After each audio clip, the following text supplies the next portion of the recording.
Pembelajaran mendalam mutlak harus dilakukan bagi seorang guru.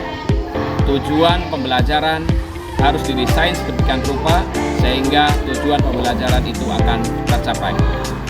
Prinsip pembelajaran mendalam yang terdiri dari berkesadaran, bermakna, dan menggembirakan harus tercermin di dalam pembelajaran yang dilakukan oleh seorang guru.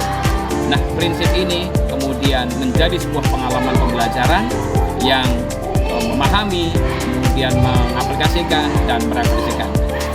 Pada kesempatan ini, saya Wawan Efri Setiawan SPD MPD dari SMP Negeri 02 Bengkulu Utara akan berbagi praktik baik yang berjudul Pembelajaran Adaptif Berbasis Teknologi dan Karakter Murid pada materi analisis dan interpretasi data siswa kelas 9C SMP Negeri 02 Bengkulu Utara.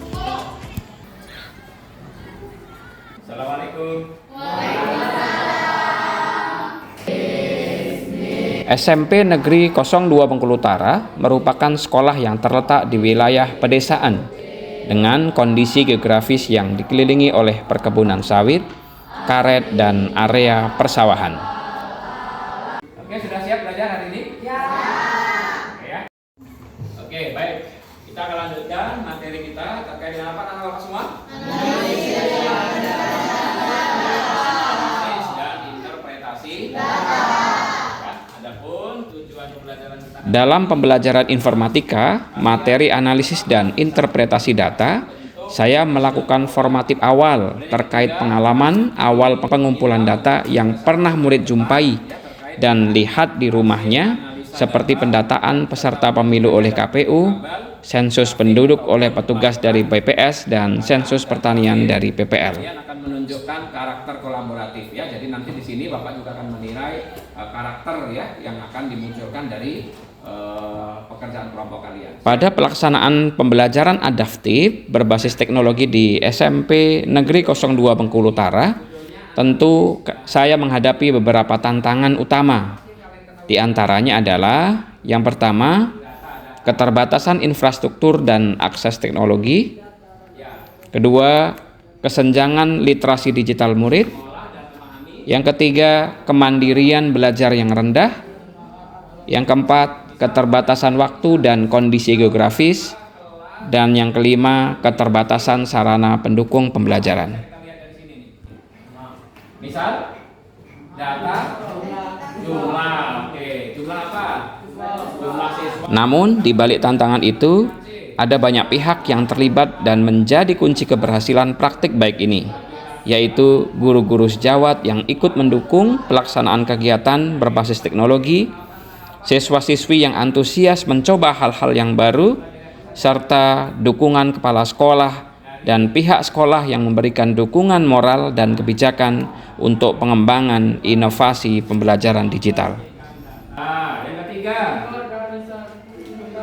mengorganisasikan data. Yang keempat, untuk menjawab tantangan tersebut, saya melakukan strategi pembelajaran dengan materi analisis dan interpretasi data berbasis teknologi dengan pendekatan STAR, yaitu akronim dari situasi, tugas, aksi, dan refleksi.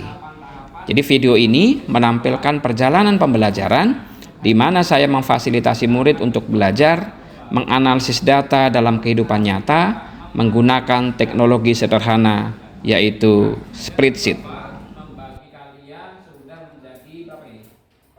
Adapun langkah-langkah dirancang dengan menggunakan pendekatan pembelajaran mendalam yang berprinsip pada berkesadaran, bermakna, dan menggembirakan. Tahapan-tahapannya adalah yang pertama, menghubungkan materi dengan kehidupan murid. Kelompok 1, kalian akan mendata nih. Langkah yang kedua adalah penentuan topik dan pengumpulan data. Yang ketiga adalah pengolahan data. Yang keempat, analisis dan interpretasi data. Yang kelima adalah presentasi data. Ya, pola penggunaan air di rumah. Yang kelima, pada langkah yang pertama, menentukan masalah dan data, Jadi setiap kelompok anak-anak diberi satu topik. Ditanya satu-satu kan kita kemarin survei pernah kan? Ditanya satu-satu.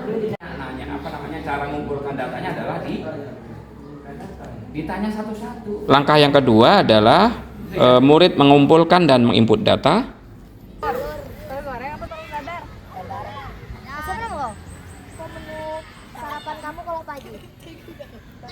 Data diperoleh dari responden yang diisi berdasarkan topik masing-masing kelompok. Apa menu sarapan kau kalau pagi? Nasi goreng. Sama kau?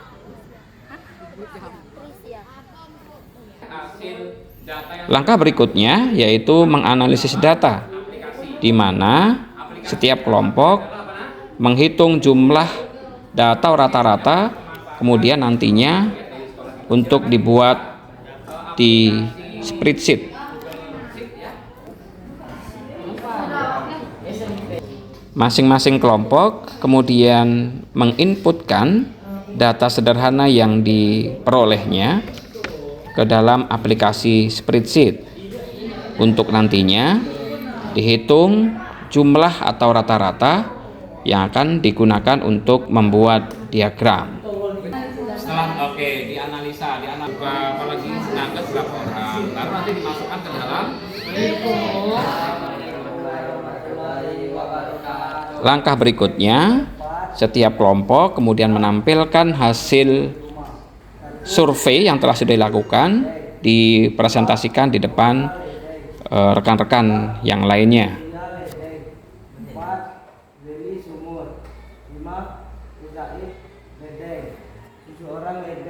Menggunakan air dan pam ya. Orang menggunakan ledeng dan 3 orang. Pada akhir kegiatan, murid diminta untuk merefleksikan pembelajaran mengenai pengalaman belajar, kesulitan yang dihadapi, dan hal yang baru yang mereka pelajari.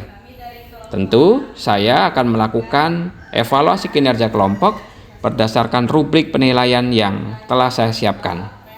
Di antaranya adalah ketepatan pengumpulan dan pengolahan data, kualitas analisis dan interpretasi, kerjasama dan partisipasi dalam kelompok, dan kemandirian dalam melaksanakan tugas. Tahapan terakhir adalah merefleksikan dari pembelajaran yang sudah saya lakukan, di mana dampak positif terhadap muridnya adalah murid menjadi lebih aktif dan antusias mengikuti pembelajaran karena topiknya relevan.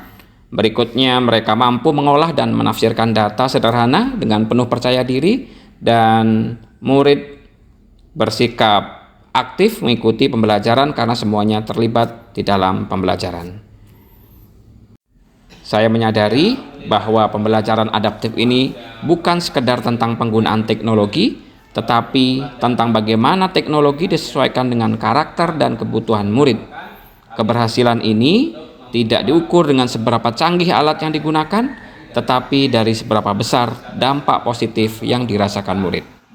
Demikianlah pembelajaran adaptif berbasis teknologi dan karakter murid di SMP Negeri 02 Bangka Utara untuk menjadi contoh bahwa inovasi pendidikan dapat dilakukan di berbagai kondisi. Dengan memanfaatkan teknologi secara kontekstual dan menyesuaikan dengan karakter serta kebutuhan murid, maka pembelajaran dapat berlangsung efektif dan bermakna.